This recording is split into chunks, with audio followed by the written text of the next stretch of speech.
നമ്മൾ ഈ ദിവസങ്ങളിൽ കേട്ട കാര്യങ്ങൾ ലോകം മുഴുവനിലും പ്രസരിക്കണമോ? നമ്മൾ പ്രാർത്ഥിക്കുമ്പോൾ അത് പ്രസരിക്കുമോ? നമ്മൾ ലോകത്തിന്റെ പ്രകാശമാണോ? എങ്കിൽ നമുക്ക് രണ്ട് കരങ്ങളും ഉയർത്തി കേട്ട കാര്യങ്ങൾ ലോകമെമ്പാടും സകല വൈദികരിലേക്കും ബിഷപ്പുമാരിലേക്കും കന്യാസ്ത്രീമാരിലേക്കും വചനപ്രഘോഷകരിലേക്കും ധ്യാനകേന്ദ്രങ്ങളിലേക്കും എല്ലാവരിലേക്കും ദൈവത്തിന്റെ നീതി പ്രവഹിക്കട്ടെ.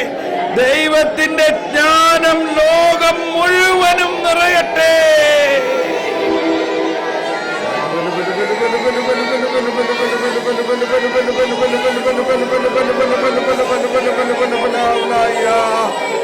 ലോകം മുഴുവനും എല്ലാ ബിഷപ്പുമാരിലേക്കും എല്ലാ വൈദികരിലേക്കും എല്ലാ വചനപ്രഘോഷകരിലേക്കും എല്ലാ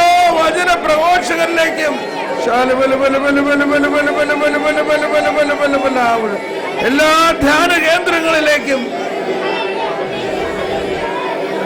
രാജ്യത്തിന്റെ ഈ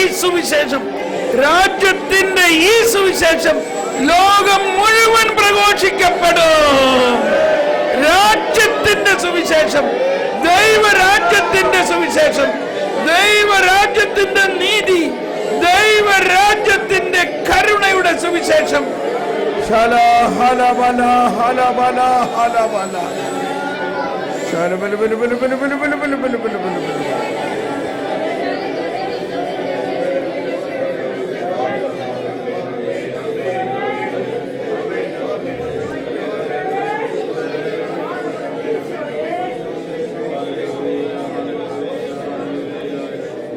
നമുക്ക് ബാംഗ്ലൂരിൽ ഇതേമാതിരി ഒരു ധ്യാനം ഇനി അടുത്ത വർഷം വേണോ? വേണമെങ്കിൽ ഒന്ന് പ്രാർത്ഥിക്കുക അതിനു വേണ്ടി. കർത്താവേ സ്തോത്രം, യേശുവേ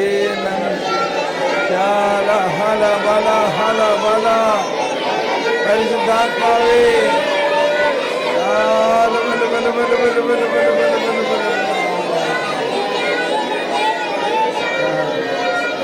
thank you. Thank you, Jesus. Thank you, Lord. Thank you. നമുക്ക് ശാന്തമാകാം. നമ്മുടെ സമയം കഴിയാറായി. നമുക്ക് ശാന്തമായി കർത്താവിനൊരിക്കൽ കൂടി ഹൃദയത്തിൻ്റെ ഉള്ളിൽ എത്ര നന്ദി പറഞ്ഞാലും മതിയാവില്ല. അതുപോലെ നമ്മുടെ ഹൃദയം തുളുമ്പുകയാണ്. ദൈവത്തിൻ്റെ അനുഗ്രഹം, ദൈവത്തിൻ്റെ ജ്ഞാനം, പുതിയ ഉൾക്കാഴ്ചകൾ. ദൈവമേ, ഇതെല്ലാത്തിനും നന്ദി അർപ്പിച്ചുകൊണ്ട് നമ്മൾക്ക് സമാപനാശീർവാദത്തിലേക്ക്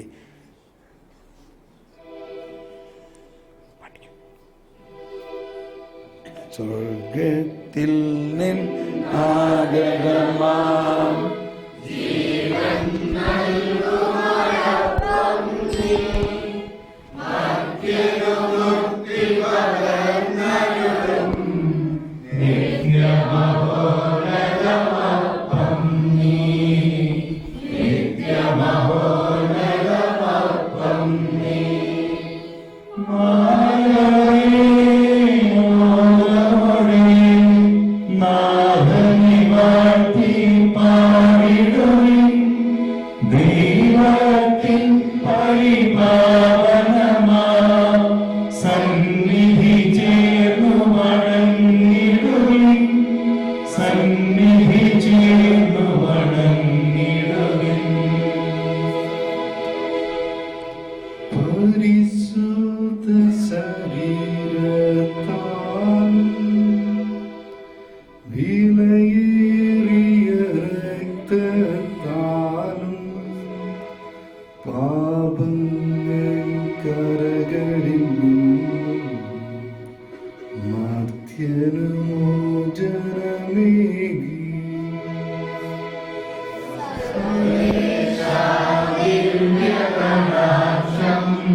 ഷാജി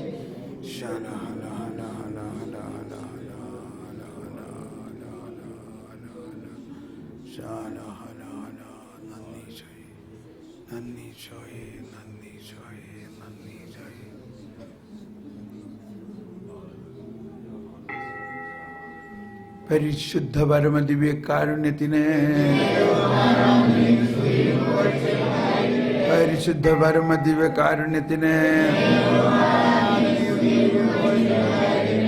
പരിശുദ്ധ പരമദിവ്യകാരുണ്യത്തിന്.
ഒരു മിനിറ്റ് ഇരിക്കാം. ഇപ്പോൾ നമ്മൾക്ക് ഇന്ന് ഉച്ചയ്ക്ക് ശേഷം കേട്ട ക്ലാസ്സുകളും ഈ ആരാധനയിലും കൂടെ കിട്ടിയ പ്രത്യേകമായ എന്തോ പറയാനുണ്ടെങ്കിൽ കർത്താവിന് നന്ദി അർപ്പിക്കുകയും ഒരു സാക്ഷ്യമായിട്ട് പറയണമെന്ന് പ്രേരണയുള്ളവർ പെട്ടെന്ന് വന്ന് പറയാം.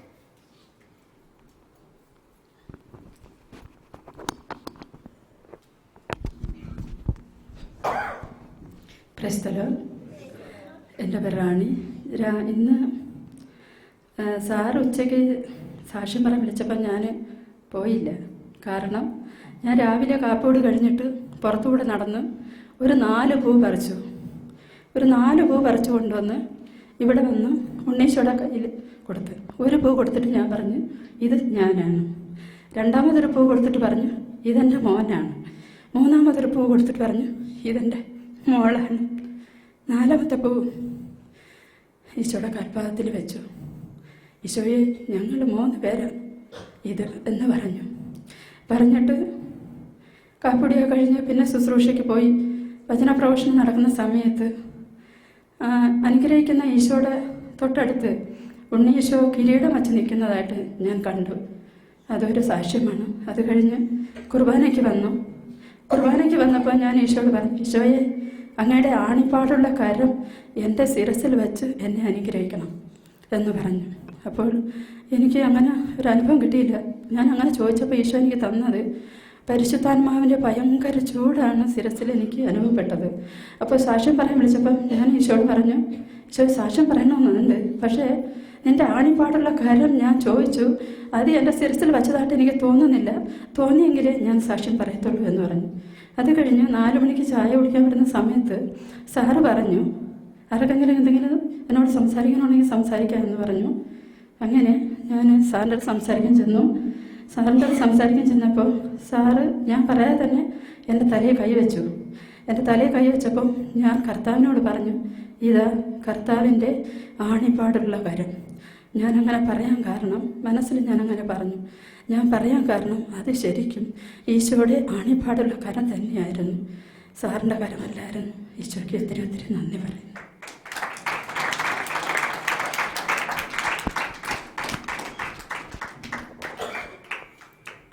നമുക്ക് ഈ ക്ലാസ്സുകളിലൂടെ കിട്ടിയ പുതിയ ഉൾക്കാഴ്ചകൾ ആരെങ്കിലും ഒന്ന് വന്ന് പങ്കുവെച്ചാൽ നല്ലതാണ്.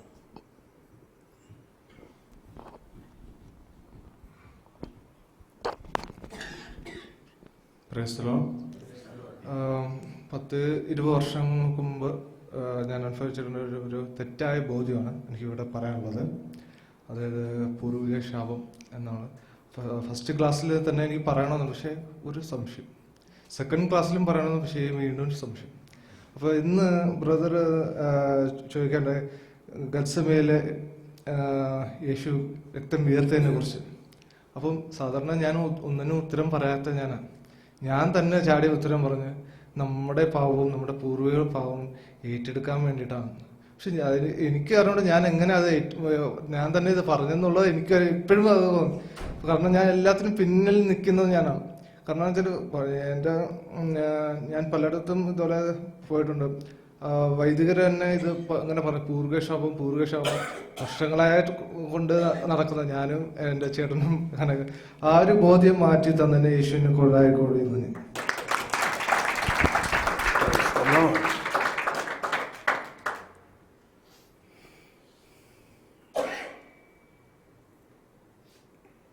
ഇനിയും ആർക്കോ പറയാനുണ്ട്. ഇങ്ങനെ പറഞ്ഞു വരുമ്പോഴാണ് ഇത് വലിയൊരു കാര്യമായി. ഇത് പറഞ്ഞു കഴിഞ്ഞപ്പോൾ അത് ഫ്രീ ആയി ഇല്ലേ?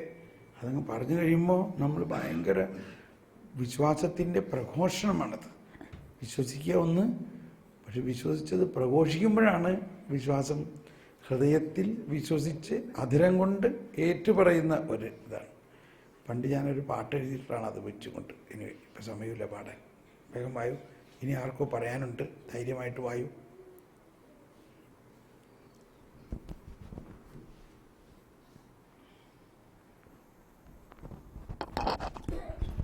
യേശുവെ നന്ദി, യേശുവെ സ്തുതി. വിശ്വാസ പ്രമാണത്തിൻ്റെ, അതായത് അബ്രാഹത്തിൻ്റെ ബലിയും ഈശോയുടെ ബലിയും തമ്മിൽ ഇത്രയധികം അഭേദ്യമായ ബന്ധം ഉണ്ടായിരുന്നുള്ളത് ഇന്ന് ബ്രദർ ഇന്നലെ എക്സ്പ്ലെയിൻ ചെയ്തപ്പോഴായിരുന്നു എനിക്കത് ബോധ്യപ്പെട്ട് കിട്ടിയത്. അന്ന് മുതലേ, അനാദി മുതലേ ഉണ്ടായിരുന്ന അതേ ബന്ധം അബ്രാഹത്തിൻ്റെ ആ ബലി, ആ 3 ദിവസത്തെ യാത്ര, അത് കർത്താവിൻ്റെ 3 ദിവസത്തെ 3-ാം നാൾ ഉയർത്തെഴുന്നേൽക്കുന്നുള്ളതുമായിട്ടുള്ള ബന്ധം ഉണ്ടായിരുന്നുള്ളത് ഒരു വലിയ ബോധ്യമായിരുന്നു.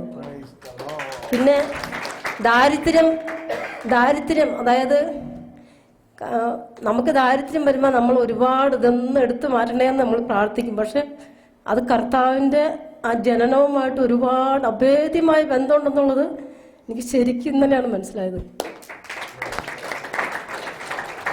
പിന്നെ കൃപയുടെ കാര്യം ബ്രദർ പഠിപ്പിച്ചത് നിത്യജീവനുമായിട്ട്, അതായത് കർത്താവിൻ്റെ ആ ഒരു ജീവൻ, നിത്യജീവൻ നമ്മളുമായിട്ട്, പാപികളായ നമ്മളുമായിട്ട്, നമ്മൾ ദൈവത്തിൻ്റെ മക്കളാണെന്ന് ഒന്നുകൂടി ഉറപ്പിക്കുന്ന പോലെയാണ് കൃപയെ പറ്റി എനിക്ക് മനസ്സിലായത്.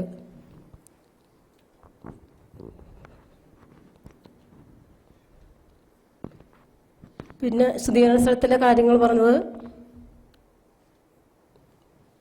മരണത്തെ പറ്റി പറഞ്ഞത്, മരണം നമ്മുടെ ശരീരം വിട്ടുപോയാലല്ലേ ആത്മാവിൻ്റെ ആ ഒരു പൂർണ്ണസ്ഥിതിയിലോട്ട് നമുക്ക് എത്താൻ പറ്റുള്ളൂ.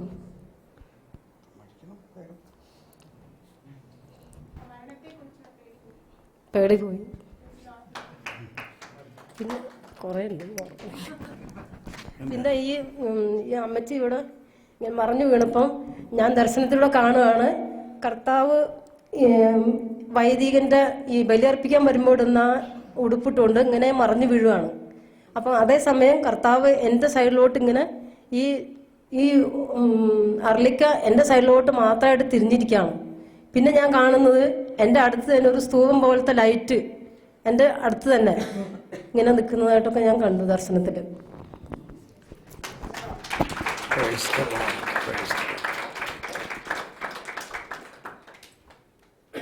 ഇനിയും ആരുടെയോ ഉള്ളിൽ ഇങ്ങനെ പൊന്തി വരുന്നുണ്ട്, പറയണമെന്ന്. പക്ഷെ ഒരു ഭയം.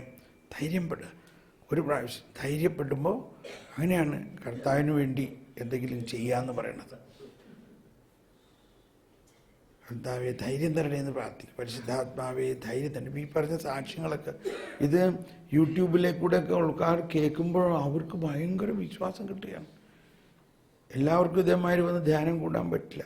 ഞങ്ങളുടെ ഒരു ധ്യാനം 60 സിസ്റ്റേഴ്സ് ഉണ്ടായിരുന്നു. പക്ഷെ ഇന്ന് ആ യൂട്യൂബ് 1700ഓളം പേര് അത് കണ്ടു കഴിഞ്ഞിരിക്കണം കേട്ടോ. Yes, intimacy retreat. ഒരു സാക്ഷ്യം പറയാനാണ്. അപ്പം ആരെങ്കിലും ഉണ്ടെങ്കിൽ പറയാൻ പറഞ്ഞപ്പോൾ ഞാൻ നാളെ വരെ ഒന്ന് നോക്കിയിട്ട് പറയാമെന്ന് വിചാരിച്ചുകൊണ്ടായിരുന്നു. എന്നാന്ന് വെച്ച് കഴിഞ്ഞാൽ എന്നാന്നറിയത്തില്ല, വേറെ ഒരു കാരണമൊന്നുമില്ല. ഈ ധ്യാനത്തിൽ ചില സമയത്ത് ക്ലാസ്സിൻ്റെ സമയത്ത് എനിക്ക് ഈ ഇവിടുത്തെ ഒരു ബോണില്ലേ, അപ്പോൾ ഈ ബോണിന് ഭയങ്കരമായിട്ടൊരു വേദന, ഭയങ്കരമാണെന്ന് വെച്ച് കഴിഞ്ഞാൽ സഹിക്കാൻ പറ്റില്ലാത്തൊരു വേദന വരുമായിരുന്നു. അപ്പം എപ്പോഴും വിളിച്ചു കഴിയുമ്പോൾ ഓടിച്ചാടി വന്ന് മൈക്കെടുക്കുന്ന ആളായിട്ടൊന്ന് മാറണ്ടല്ലോ എന്ന് വിചാരിച്ചാണ് ഞാൻ അവിടെ ഇരുന്നത്.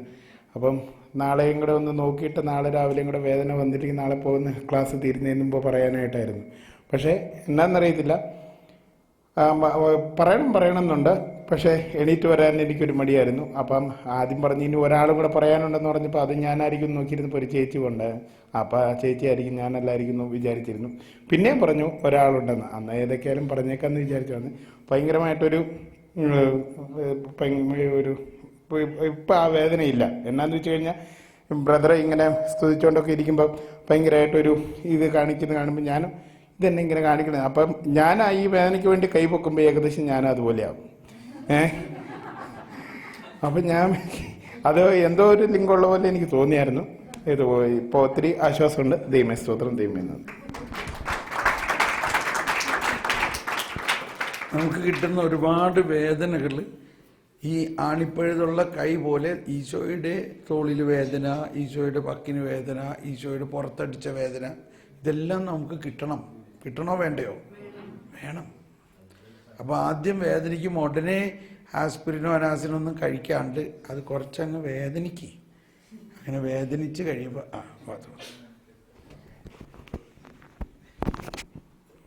Praise the Lord. ദൈവമക്കളെ, നമ്മളോടുള്ള ദൈവത്തിൻ്റെ ഏത് മലയായിരുന്നു? മോറിയ മലയേക്കാൾ വലിയ സ്നേഹവും കരുതലും കരുണയും നീതീകരണവും വെച്ച് നോക്കുമ്പോൾ നമ്മുടെ പാപം വളരെ താഴ്വരയിലുള്ള വെറും ധൂളി പോലെ വളരെ ലളിതമായ, വളരെ കുറഞ്ഞ നിസ്സാരമാണ് എന്നുള്ള ഒരു ബോധം, നമ്മളോടുള്ള ദൈവത്തിന്റെ സ്നേഹം അത്രമാത്രം അപാരമായ സ്നേഹമാണ്. ഹിമാലയം പോലെ അത്രമാത്രം പൊന്നോമന കുട്ടന്മാരായിട്ടാണ്, അല്ലെങ്കിൽ പൊന്നോമനകളായി നമ്മളെ സ്നേഹിക്കുന്ന ആ ദൈവത്തിന്റെ സ്നേഹത്തിന്റെ വലിപ്പം വെച്ച് നോക്കിയാൽ നമ്മുടെ പാപം ഒന്നുമല്ല മക്കളെ. നമുക്ക് ഒന്നിനെ പറ്റിയും ദുഃഖിക്കാനില്ല. Praise the Lord. കാറ്റിൽ പറത്തുന്ന ധൂളി പോലെ പൊടിച്ചു, തിരുവിലെ ചെളി പോലെ കോഴി കളഞ്ഞു. കാറ്റിൽ പറത്തുന്ന ധൂളി പോലെ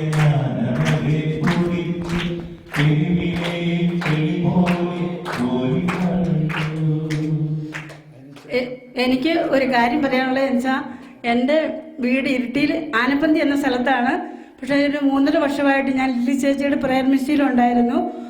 അതിൻ്റെ ഇതിൽ ലില്ലി ചേച്ചി ഞങ്ങളെ വിളിക്കുകയും ഞാനിവിടെ വരികയും ഈ പ്രാർത്ഥനയിലും ഈ 4 ദിവസത്തെ ക്ലാസ്സിൽ കൂടാൻ സാധിച്ചതിൽ യേശോയ്ക്ക് എത്രമാത്രം നന്ദി പറഞ്ഞാലും എനിക്ക് മതിയാകില്ല. കാരണം വെച്ചാൽ ദൈവസ്നേഹം എത്രമാത്രം എൻ്റെ ഉള്ളിൽ നിറഞ്ഞെന്ന് എനിക്ക് പറഞ്ഞാൽ വാക്കുകളില്ലാത്ത തരത്തിൽ എൻ്റെ ഈശോ ഈ ആരാധനയുടെ സമയത്തും എനിക്ക് 2-3 ദിവസമായിട്ട് ക്ലാസ്സിലിരിക്കുമ്പോൾ എനിക്ക് തൈറോയിഡിൻ്റെ പ്രോബ്ലം ഉണ്ട്. അതിൻ്റെ ഞരമ്പുകളൊക്കെ ഇങ്ങോട്ട് വലിയുന്ന ഒരവസ്ഥ ഉണ്ടായിരുന്നു. പക്ഷേ എങ്കിൽ പോലും ഒരു അസ്വസ്ഥതയും കൂടാതെ എൻ്റെ തമ്പുരാൻ ഇവിടെ ആ ക്ലാസ്സിലിരിക്കുവാനും അതൊക്കെ കൂടുവാനും എന്നെ അനുഗ്രഹിച്ചതിന് ഈശോയ്ക്ക് ഒരുപാട് നന്ദി. അതുപോലെ തന്നെ ഈ ക്ലാസ് ഇത് ഇവിടെ കൊണ്ട് അവസാനിക്കാതെ ഇനി ഒത്തിരി പേർക്ക് പ്രയോജനപ്പെടുത്താൻ ദൈവം എന്നെ അനുഗ്രഹിക്കണമേ എന്ന് ഞാൻ എല്ലാവരോടും എനിക്ക് വേണ്ടി പ്രാർത്ഥിക്കണമെന്നും പറയുന്നു. അപ്പൊ ഇരുട്ടിയിൽ ധ്യാനം നടത്തിയാലോ? ഇരുട്ടിയിൽ ധ്യാനം നടത്തണോ വേണ്ടയോ? എന്നാൽ ഇരുട്ടിയിൽ ധ്യാനം നടത്താൻ വേണ്ടി പ്രാർത്ഥിക്കും. Praise the Lord. ഞങ്ങൾ ഇരുട്ടിയിൽ വരാം. ഞാൻ ഓർക്കുന്നുണ്ട് അർമണ്ട് അച്ഛനോ അർമണ്ട് അച്ഛൻ മരിച്ചുപോയി. പക്ഷെ പണ്ട് അർമണ്ട് അച്ഛൻ പറയാൻ ഞാൻ ഇരുട്ടിക്ക് പോകാണെന്ന്. അവിടെ ധ്യാനകേന്ദ്രത്തിൽ അച്ഛനായിരുന്ന സമയത്ത്. Praise the Lord. പക്ഷെ ഇനിയും ആർക്കോ വരാനുണ്ടെന്നാ തോന്നണേ. ഇനി ആരാ വരാനല്ലേ നമുക്ക് സമയം?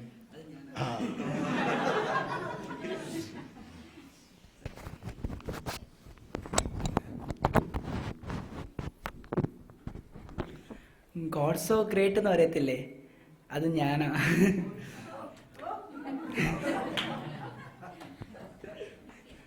ബിക്കോസ് ഞാൻ ഇവിടെ ഒരു പ്രതീക്ഷയിൽ വന്നതല്ല.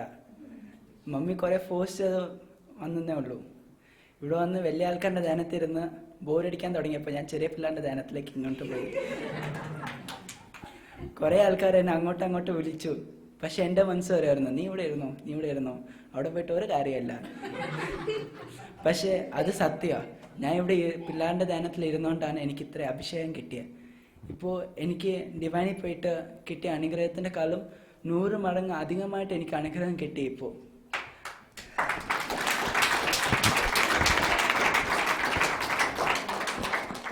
നിങ്ങളെല്ലാവരും കുർബാനത്തിൽ അച്ഛൻ സെലിബ്രേറ്റ് ചെയ്യുന്നത് മാത്രമേ കാണത്തുള്ളൂ. പക്ഷെ ഞാൻ ഈശോ സെലിബ്രേറ്റ് ചെയ്യുന്നതായിട്ട് കാണാൻ പറ്റും. ഇന്നലെ കുമ്പസാരിച്ച് കഴിഞ്ഞിട്ട് കുർബാന സ്വീകരിക്കാൻ വന്നപ്പോൾ എനിക്ക് നിൽക്കാൻ പറ്റുന്നില്ല. പക്ഷേ എൻ്റെ മനസ്സ് നിൽക്കാൻ പറ്റുന്നില്ല, പക്ഷേ എൻ്റെ ബോഡി നിൽക്കുന്നുണ്ട്. എനിക്ക് ഒരു ഹാപ്പിനെസ്, എന്തോ കിട്ടിയ, എന്തോ നേടിയ പോലെ ഹാപ്പിനെസ് ഫുൾ മനസ്സിലായിരുന്നു. ഫുൾ ഹാപ്പിനെസ് ആയിരുന്നു. ഇന്നലെ ഞാൻ ഈശോൻ്റെ കയ്യിൽ, ഈശോ വന്നിട്ട് ഇങ്ങനെ ബ്ലെസ് ചെയ്യുന്ന സമയത്ത് ഈശോൻ്റെ കൈയിൻ്റെ പാടുകൾ കണ്ട്, ആ പാടിൻ്റെ അകത്ത് ഞങ്ങൾ ഓരോ ആൾക്കാരുടെ പേരുകൾ അത് എത്ര ക്ലിയർ ആയിട്ട് എഴുതിയിട്ടുണ്ടെന്ന് പറഞ്ഞാൽ ആർക്കും വായിക്കാം, മൈക്രോസ്കോപ്പ് വേണ്ട. അത്രയും ക്ലിയർ ആയിട്ട് എഴുതിയിട്ടുണ്ട്, വലുതായിട്ട് എഴുതിയിട്ടുണ്ട്. പക്ഷേ ഒരാൾ രണ്ടാളുടെ പേരല്ല, ലോകത്തിലിരിക്കുന്ന എല്ലാവരുടെ പേരും.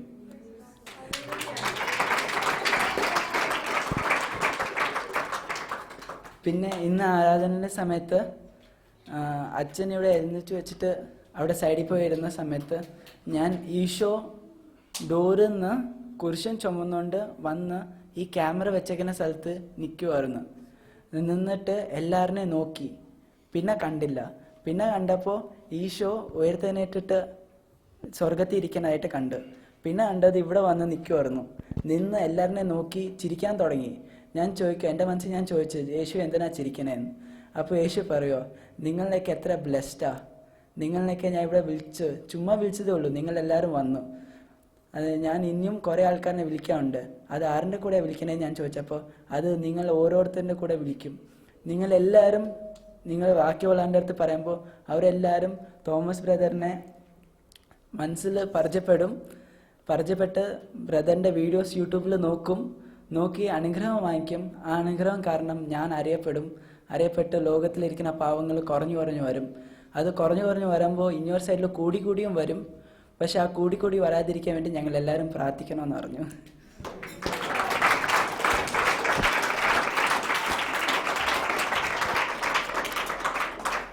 എനിക്ക് എൻ്റെ അനുഗ്രഹം തിരിച്ച് തന്നെന്ന് എനിക്ക് ദൈവത്തിന് കോടാനുകോടി നന്ദി പറയണം. എത്ര പറഞ്ഞാലും മതിയാവത്തില്ല.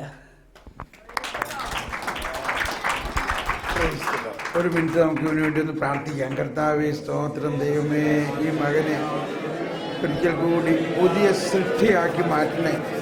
ഇവൻ്റെ ഓരോ കോശങ്ങളും, ഇവൻ്റെ ആത്മാവും മനസ്സും ശരീരവും പൂർണ്ണമായി നവീകരിക്കണമേ. ഇവയിലുണ്ടായിരിക്കുന്ന എല്ലാ പഴയ ആസക്തികളും പൂർണ്ണമായിട്ട് ഉരിഞ്ഞും മാറ്റണമേ. ഈ മകനെ കർത്താവിൻ്റെ ഒരു അത്ഭുത സൃഷ്ടിയാക്കി മാറ്റണേ. ഇവനെ കർത്താവിൻ്റെ ഒരു വചന പ്രഘോഷകനാക്കി മാറ്റണമേ. കർത്താവ് ഇവനെ അങ്ങയുടെ വചന പ്രഘോഷകനാക്കി മാറ്റണമേ. മനസ്സിലായോ? നീ ആരാകും? വചന പ്രഘോഷകൻ. ഇവിടെ തന്നെ പ്രഘോഷണം ആരംഭിച്ച് കഴിഞ്ഞിരിക്കുന്നു. കുട്ടികളുടെ ധ്യാനഗുരുവായോ?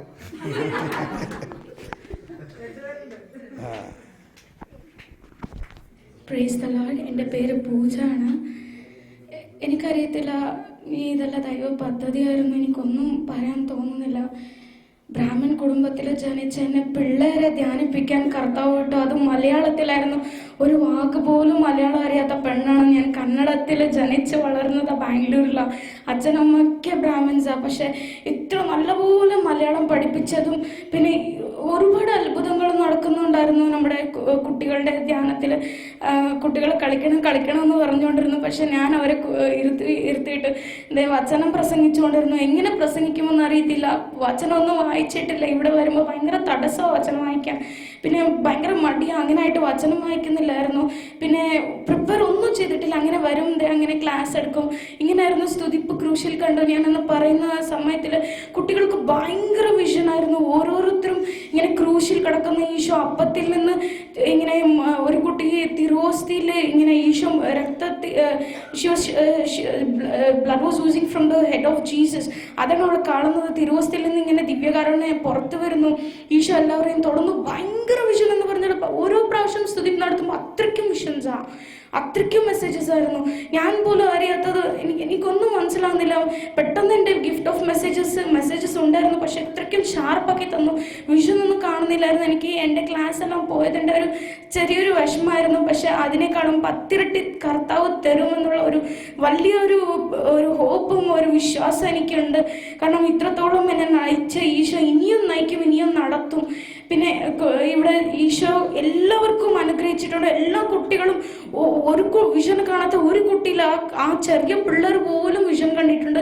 ആ മാലാഖ പിശാചിനെ വാൾ കൊണ്ട് വെട്ടി കളയുന്നത് ഞാൻ കണ്ടു എന്ന് പറഞ്ഞു. ഈശോ പൂ പിടിച്ച് നിൽക്കുന്നത് കണ്ടു എന്ന് ഈ കൊച്ചു പറഞ്ഞു. ഓരോ കുട്ടികളും ഇങ്ങനെ വിഷൻ കണ്ടിട്ടുണ്ട്. വിഷൻ കാണാത്ത കുട്ടികൾ ആരെങ്കിലും ഉണ്ടോ? ആരുമില്ല. മെസ്സേജ് കിട്ടാത്ത കുട്ടികൾ ആരുമില്ല. ഒരുപാട് അത്ഭുതങ്ങൾ ഈശോ ഇവിടെ ചെയ്തു. ഞാൻ ഈശോയ്ക്ക് കോടാനുകോടി നന്ദി പറയുന്നു. ഈശോയെ നന്ദി, ഈശോ ആരാധന. പിന്നെ ഇന്നലെ ഒരു കുട്ടിക്ക് ഞാനിങ്ങനെ പ്രാർത്ഥിച്ചുകൊണ്ടിരുന്നപ്പോൾ അവർ കളിച്ചുകൊണ്ടിരുന്നു. ഈ കുട്ടി വന്നു. ഈശോ എന്നോട് കളിക്കേണ്ട, വചനം കേൾക്കാൻ പറഞ്ഞു എന്നോട് പറഞ്ഞു. അപ്പോൾ ഞാൻ ആയിക്കോട്ടെ എന്ന് പറഞ്ഞു. പിന്നെ ഈശോ എൻ്റെ അടുത്ത് പറഞ്ഞു, നീ അവളെ just ask her to pray over you. അപ്പോൾ ഞാൻ ചോദിച്ചു, നീ ഒന്ന് പ്രാർത്ഥിച്ച് നോക്കുന്നു. അവൾ പ്രാർത്ഥിച്ചിട്ട് പറഞ്ഞു യെസ് എന്ന് പറഞ്ഞു എന്ന്. അങ്ങനെ തലയിൽ കൈവച്ച് പ്രാർത്ഥിച്ചിട്ട് കുറേ മെസ്സേജസ് ഈശോ തന്നു എൻ്റെ ജീവിതത്തെക്കുറിച്ച്. പിന്നെ അതുകൂടാതെ അവൾ പറഞ്ഞത്, ചേച്ചി കിടന്നുറങ്ങുന്നതിന് മുമ്പ് ഇങ്ങനെ സ്തുതിച്ചിട്ട് ഉറങ്ങിക്കോ കുറേ എന്ന്. അങ്ങനെ എനിക്ക് സ്തുതിക്കുമ്പോഴാണ് എനിക്ക് ഇങ്ങനെ അവൾ പറഞ്ഞിരുന്ന എണ്ണ ഒഴിക്കുന്ന ഒരു കാണുന്നുണ്ട്, എണ്ണ ഒഴിക്കുന്നതെന്ന്. ഇങ്ങനെ തലയിൽ മുഴുവനും ഇങ്ങനെ എന്തോ ഒരു ഇറങ്ങി വരുന്നത് പോലെയാണ് അനുഭവപ്പെടുന്നത്. ഭയങ്കര ഒരു ഇങ്ങനെ നോക്കിയാൽ ഒന്നുമില്ല. പക്ഷെ ഇപ്പോഴും എനിക്ക് അങ്ങനെ അനുഭവപ്പെട്ടുകൊണ്ടിരുന്നു. ഇങ്ങനെ എന്തോ ഒരു സാധനം ഇങ്ങനെ രണ്ട് ഭാഗമായിട്ട് പോകുന്നതാണ്. ഇത് ബന്ധനങ്ങളോ എന്താ അഴിഞ്ഞു പോകുന്നതായിരിക്കും വിഷൻസ്. പക്ഷെ എനിക്ക് മനസ്സിലാവുന്നില്ല. ഒരുപാട് അഭിഷേകം തരുന്നുണ്ട് ഈശോയ്ക്ക് കോടാനുകോടി നന്ദി പറയുന്നു. ഈശോ നന്ദി, ഈശോ ആരാധന, ഈശോ സ്തുതി.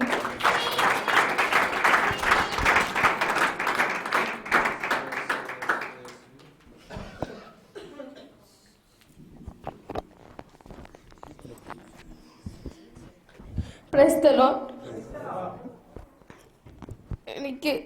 എനിക്ക് എന്താ പറയുന്നത് പോലും എനിക്കറിയില്ല. ഞാൻ ചേച്ചിയുടെ കയ്യിൽ തല വെച്ചത് പോലും എനിക്കറിയില്ല. അത്ര എനിക്ക് ദൈവം കുറേ സാക്ഷി തന്നിട്ടും അല്ല. ചേച്ചിയുടെ മക്കളും എൻ്റെ മക്കളും ഇവിടെ ഉള്ളത് എല്ലാവരുടെയും മക്കളും എനിക്ക് നല്ല ദർശനം കിട്ടിയിട്ടുണ്ട്. ദൈവം എൻ്റെ പരിശുദ്ധാത്മാവിന്റെ കുറെ പരിശുദ്ധാത്മാവിന്റെ കൃപ എനിക്ക് നൽകിയിട്ടുണ്ട്. ഈ ഈശോയുടെ ഒരു വചന പ്രകാശം ആയി എനിക്ക് ഈ വലുതാവാൻ എനിക്ക് ഈശോയുടെ അടുത്ത് കൂടുതൽ അടക്കാനും കൃപത്താണ് പ്രാർത്ഥിക്കണം.